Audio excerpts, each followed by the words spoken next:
semana nueva.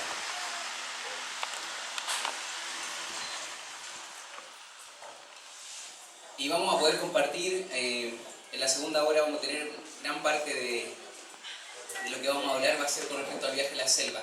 Pero quiero mostrar un video a modo de introducción, así que a ver si estamos listos. El hermano César le manda muchos saludos a todos, la hermana Janet igual.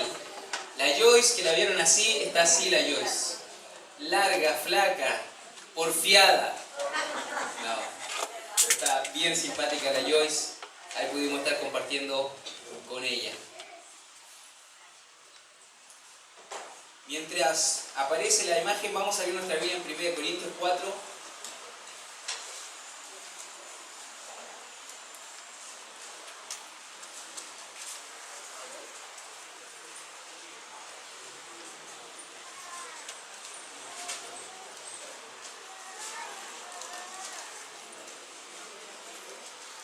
Muy bien, y ahí vamos a ver en la imagen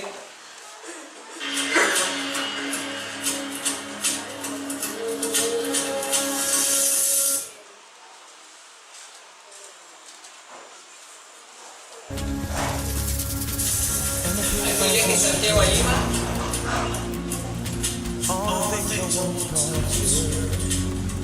Ese viaje fue en avión, bueno, estuvimos en Lima, llegamos a las 12 de la noche y estuvimos con Janet y con Karim hasta las 4 de la mañana de allá, 6 de la mañana de acá, así que no dormimos nada esa noche. Y de Lima a Iquitos, viajamos en la mañana como eso a las 7, cerca de las 8 estuvimos llegando allá en Iquitos, así se ve el Amazonas desde el avión. Deben haber río grande, pero hay un río más chico y una cuestión interminable, una culebra gigante. Ahí estamos en el aeropuerto, ya llegamos a Iquitos. Era una cuestión impresionante cuando uno sale del avión, el aire acondicionado, el cambio de aire, como entrar a una caldera. Y ese día domingo llegamos a la mañana y lo primero, dos montecitos y fuimos inmediatamente a zona de niños, a la iglesia que se llama el Monte Sinaí. Fueron un montón de niños. El grupo de Chile está de polera azul y un grupo de Lima también y están de polera verde, lo van a ver en la imagen también. Era un grupo de 14 que fueron de Lima, nosotros fuimos 8 y estuvimos trabajando juntos, fue una bendición. Ahí está el tiempo del refrigerio, se dan cuenta el piso en tierra, no hay nada como lo que nosotros tenemos acá. Hola Chile, dicen. Hola Chile. Y luego desde Iquitos nos fuimos hasta Payacu en lancha. La lancha es un bote gigante, lo van a ver acá. Teníamos que llevar botas porque el lugar donde fuimos a hacer el campamento estaba inundado. Esa es la lancha. Un barco gigante de 3 pisos y se tiene que viajar en hamaca. No hay silla, usted tiene que llevar su hamaca, la amarra ahí. Y ese es su asiento para todo el viaje. Solamente las orillas del asiento, pero el resto solo en hamaca. Miren, Yamina ahí, Margarita, el hermano Enrique, José, Anita, la hermana Viviana. Y llegamos al lugar y como les dije estaba inundado. Llegamos a las 4 de la mañana. Y después de casi 8 horas de viaje por el río Amazonas llegamos a Payacu. Así que eso es simplemente el viaje de aquí hasta llegar al campamento. ¿Y quieren ver más? ¿Sí? ¿Les gustaría? A la segunda hora. ¿Ya? A la segunda hora vamos a seguir compartiendo. Tenemos el video de lo que fue el campamento y cómo fue la semana ya. Pero damos gracias al Señor porque fue un tiempo muy especial. Yo había ido antes 2 veces a la selva, pero esta vez fue muy diferente porque las otras veces había ido solo a traducir. Y esta vez íbamos a servir en nuestro idioma, en español, así que el viaje completo fue una bendición. Salimos el día sábado de acá, por lo menos el grupo que se fue conmigo, el hermano Enrique había salido antes, también Margarita y José habían salido antes, pero ya el domingo a la mañana llegamos a ese lugar. Estuvimos ahí en una iglesia donde está el pastor Aladino, uno de los pastores que vino en algún momento a visitar nuestra iglesia, él está sirviendo ahí al Señor, y luego de eso fueron 8 horas el lancha, le llaman lancha, ¿cierto? Nosotros tenemos otra imagen de lo que es lancha. La primera vez que a mí me dijeron, vamos a ir en lancha, yo me imaginaba, hermano, una lancha así blanca, ¿cierto? Con esos vidrios que le llegaban hasta aquí, con un timón y que íbamos a ir con el pelo al aire, el viento, ¿cierto? Pero de pronto la lancha, una cosa increíble. Así que viajamos como 60 personas juntas, iba parte del equipo y también algunos acampantes. Así que fue un grupo de hermanos a poner las hamacas antes, la amarraron todas para que quedáramos todos juntos, porque ahí no es que usted tiene reservado su lugar, el que llega y se pone, ahí se queda. Entonces la primera vez que viajé en lancha, al lado mío de acá y al lado del otro, había personas que yo jamás había visto en mi vida, pero ahora era diferente, todas las caras eran más conocidas y pudimos ir más acompañados en estas 8 horas que duró el viaje hasta llegar a Apayacu. Apayacu significa el que trae agua, y está bien puesto el nombre porque había mucha agua, había subido el agua más de 1,20 m, así que imagínese usted llegando con todas las maletas, con todos los bolsos, bajando por una escalera angostita de ese barco y saliendo a la inundación. Y los tableros, ¿cierto, hermano Enrique? Eran así más o menos. Pero en la noche, uno venía recién despertando 4 de la mañana, los tableros nos parecían así. Y teníamos miedo de caminar por esos tableros en medio de la nada y no sabíamos cuán profundo era. Así que bajando las maletas, los bolsos, despacito. Pero la verdad es que fue una bendición. Es como muy difícil poder transmitir en palabras lo que pudimos vivir en ese lugar, pero el Señor fue bueno con nosotros. Llegamos a la madrugada del día martes. Viajamos el lunes a las 7 de la tarde, 7:30, llegamos a las 4 de la mañana y el día martes en la noche ya comenzó el campamento. Llegaron 141 jóvenes, 141 jóvenes de diferentes lugares de la selva, y la verdad, hermanos, que fue una muy gran bendición. Vamos a compartir un poquito más, no solamente yo, sino también todos los que fueron parte y que están aquí, ya, porque José y Margarita después del campamento aprovecharon de pasar a ver a su familia. Así que ellos todavía están allá en la selva, en otra parte, bien lejos, tuvieron que tomar un vuelo también para ir a la casa de sus padres, y tampoco está la hermana Viviana, que está de vacaciones. Lamentamos que no esté porque ella lo disfrutó mucho. Ahí van a ver algunas imágenes ya que le vamos a compartir. Pero vamos a la palabra. 1 Corintios 4:1 dice: así pues, téngannos los hombres por servidores de Cristo y administradores de los misterios de Dios. Lo leemos de nuevo. Dice: así pues, téngannos los hombres por servidores de Cristo y administradores de los misterios de Dios. Y vamos a orar y vamos a pedir al Señor su bendición sobre su palabra. ¿Qué les parece, hermanos? Y oramos. Señor, muchas gracias porque usted es bueno, y gracias, Señor, por poder estar con mis hermanos, Señor, aquí, y poder también compartirle lo que sucedió, Señor.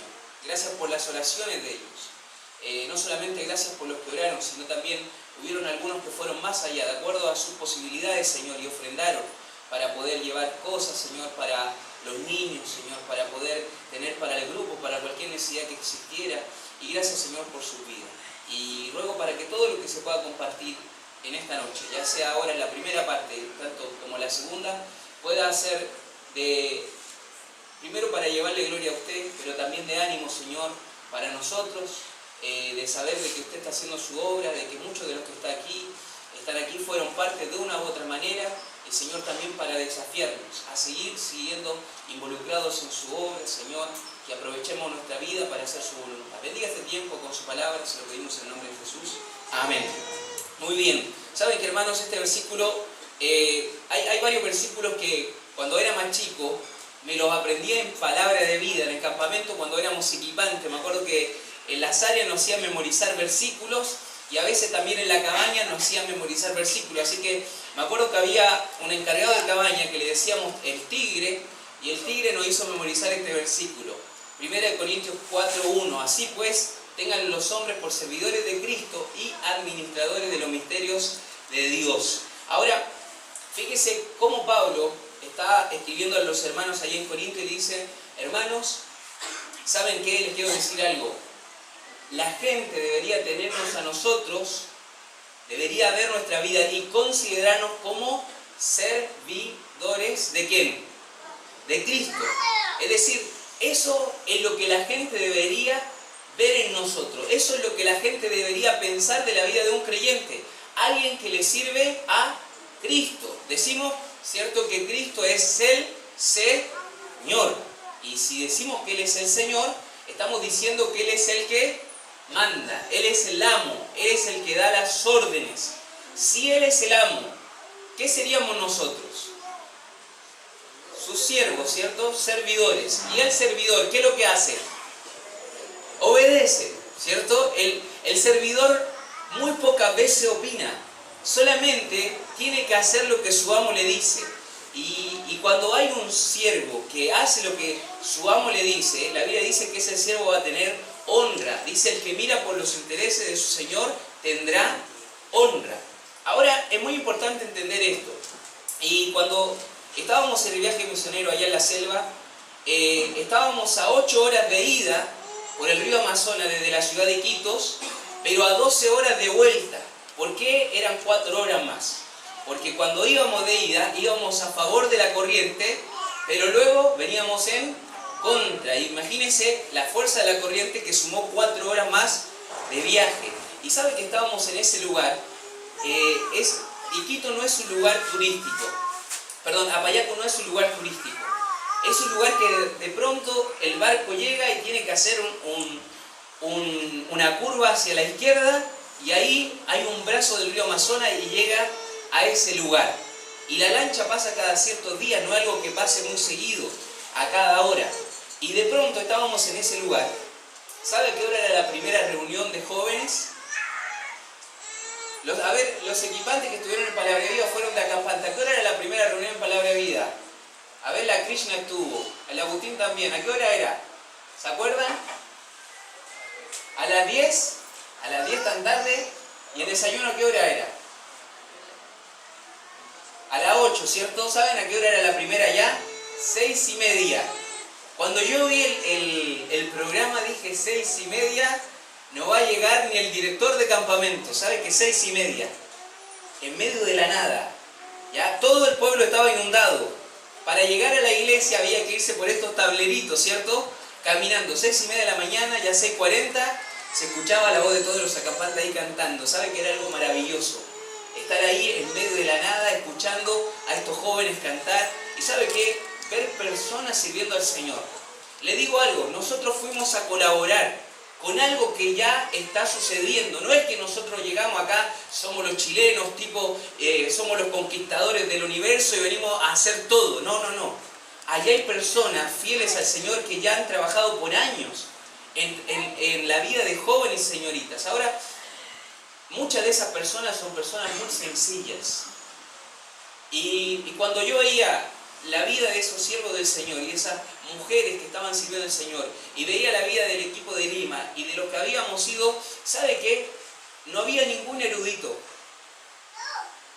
No había ningún erudito ahí como una eminencia que estaba en medio de nosotros, por eso el campamento resultó. ¿Sabe qué? No había mucha plata. ¿Ya?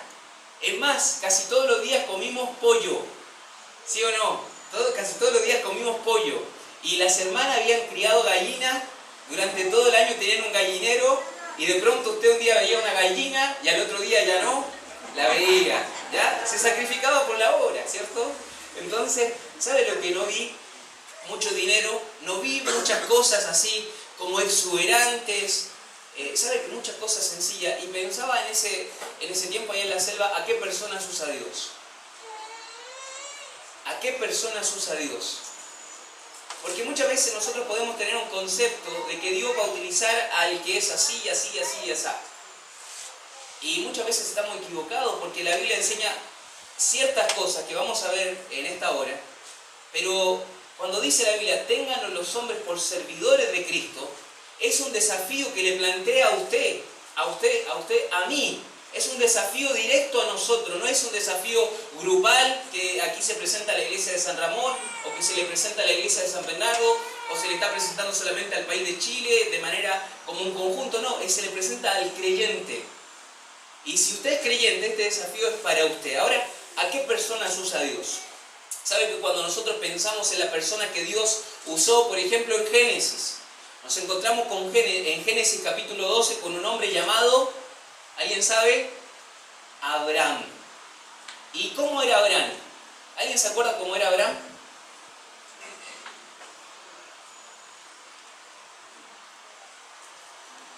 Yo no estoy apurado, ¿eh? No es que me pone nervioso su silencio y yo...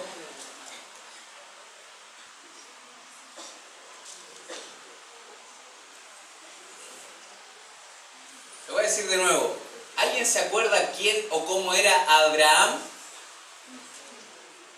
Vamos, dígalo con fuerza nomás.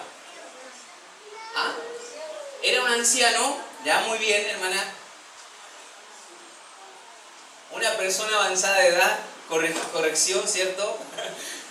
¿Y qué es lo que pasó con Abraham?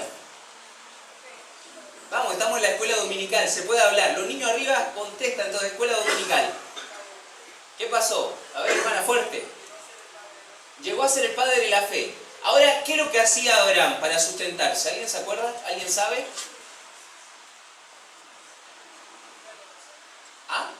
Era negociante, ¿cierto? Y él tenía, ¿qué tenía? ¿Barcos? ¿Vendía autos? No, ¿qué es lo que tenía? Animales. Dice que tenía mucho ganado. Ahora Dios utilizó a ese hombre llamado Abraham. ¿A quién más utilizó? Por ejemplo, Dios utilizó al bisnieto de Abraham, a Jacob. ¿Se acuerdan alguien lo que hizo Jacob? ¿Alguno de los que estuvo en Génesis? ¿Quién era Jacob, por ejemplo? ¿Era hermano de quién? De Esaú.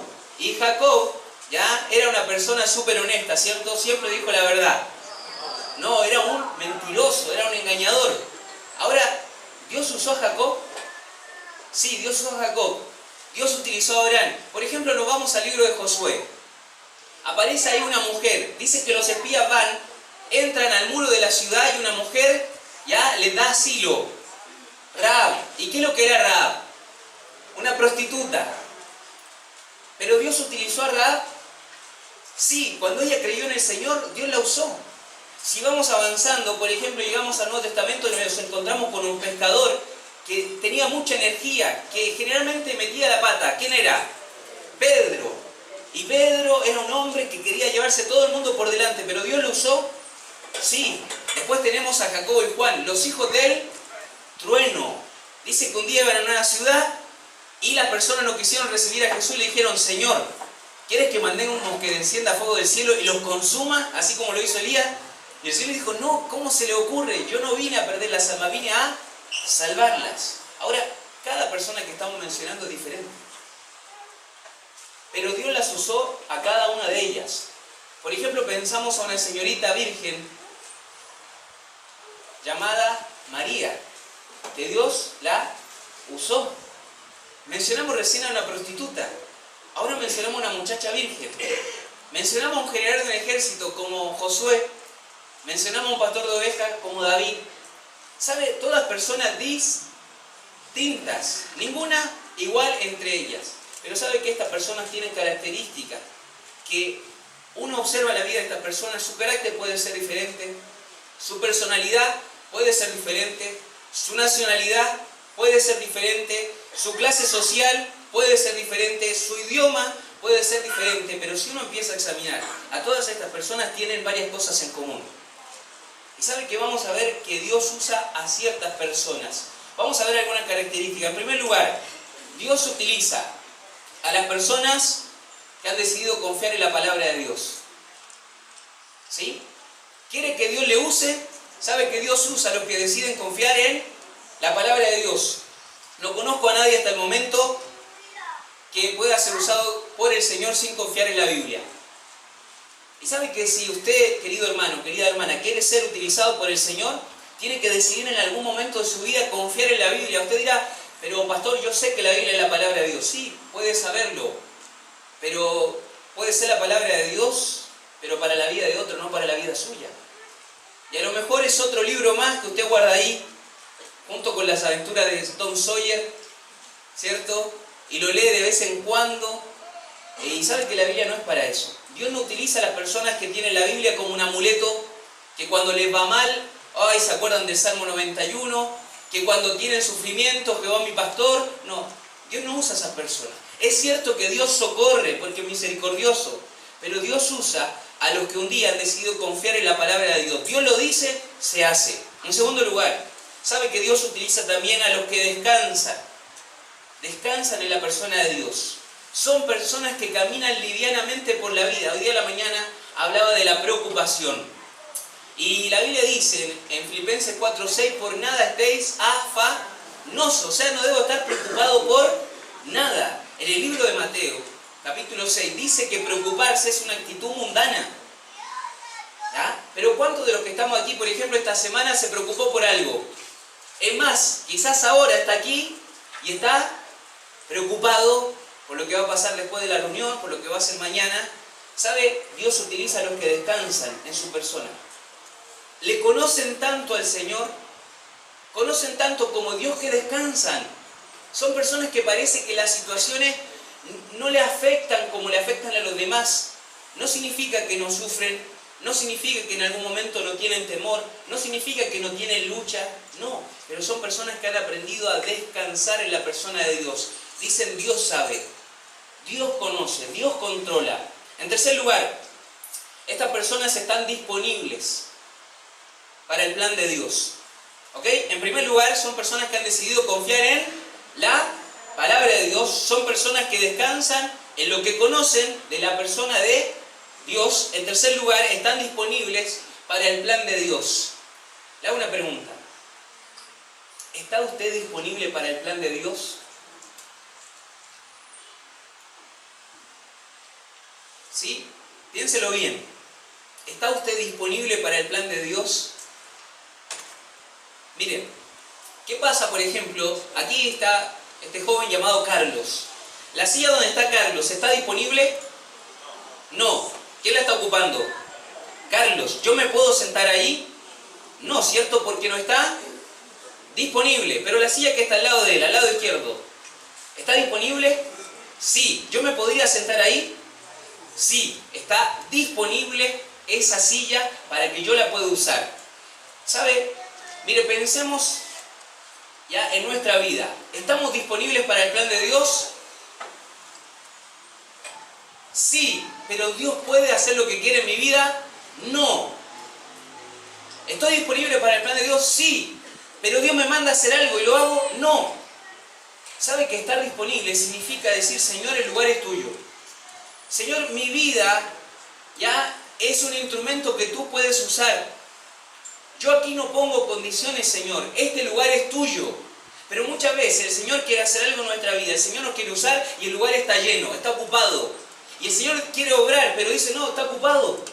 Hay alguien ahí. Hay otra persona que está ocupando el lugar que le corresponde a Dios. Hay quizás un pasatiempo, quizás es el trabajo. ¿Saben? No necesariamente son cosas pecaminosas.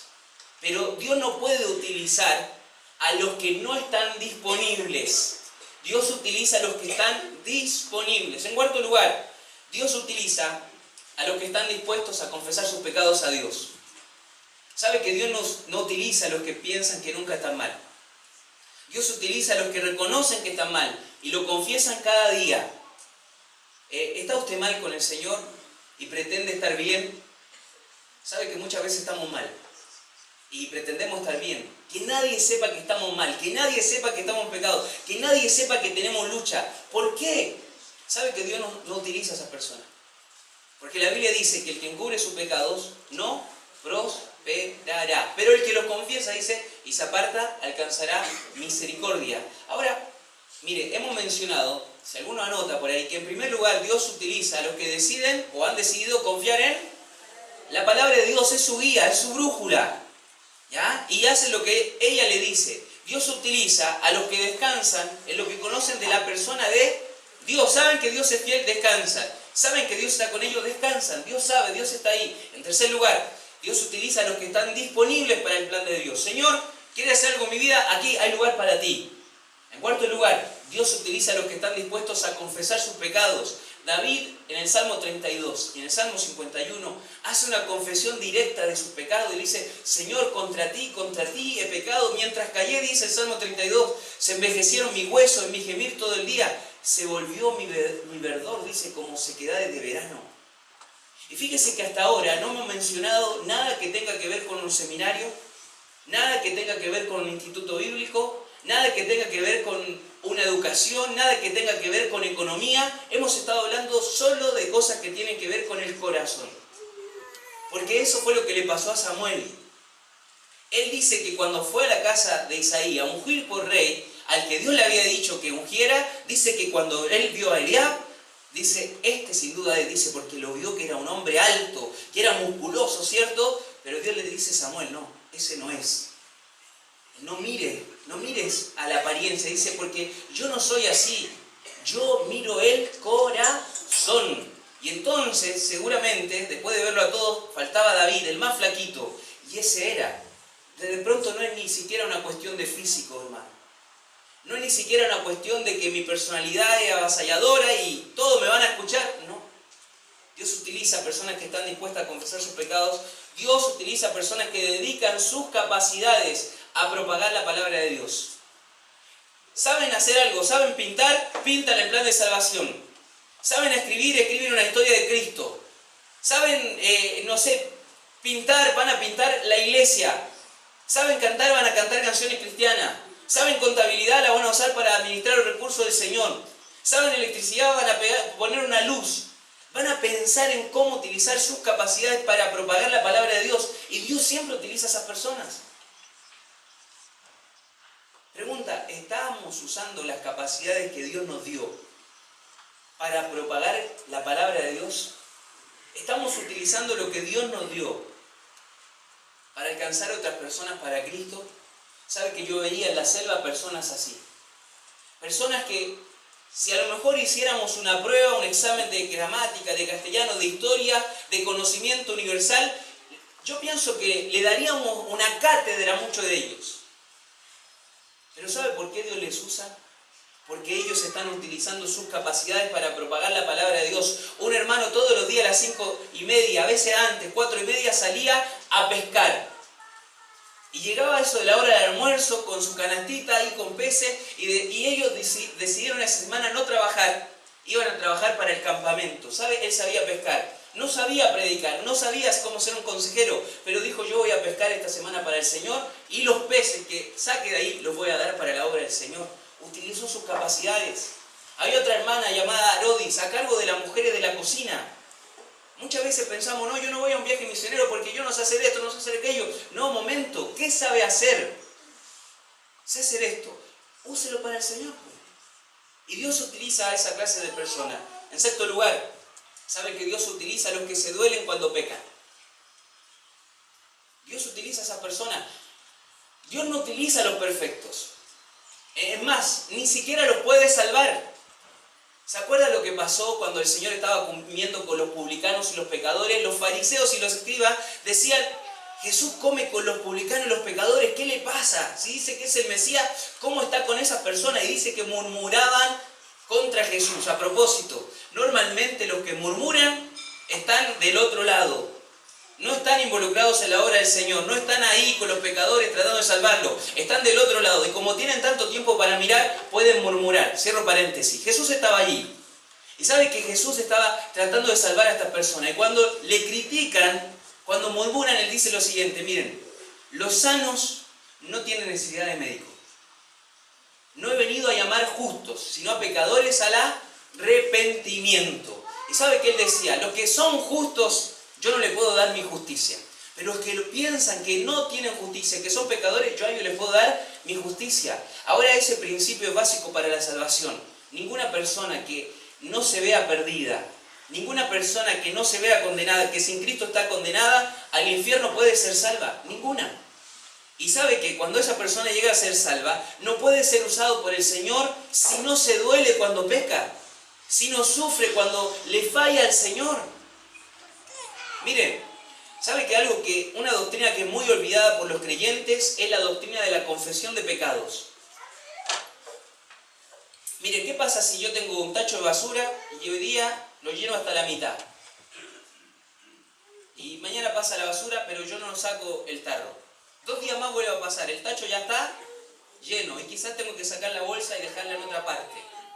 Y lo vuelvo a llenar a la mitad y no lo saco cuando pasa la basura.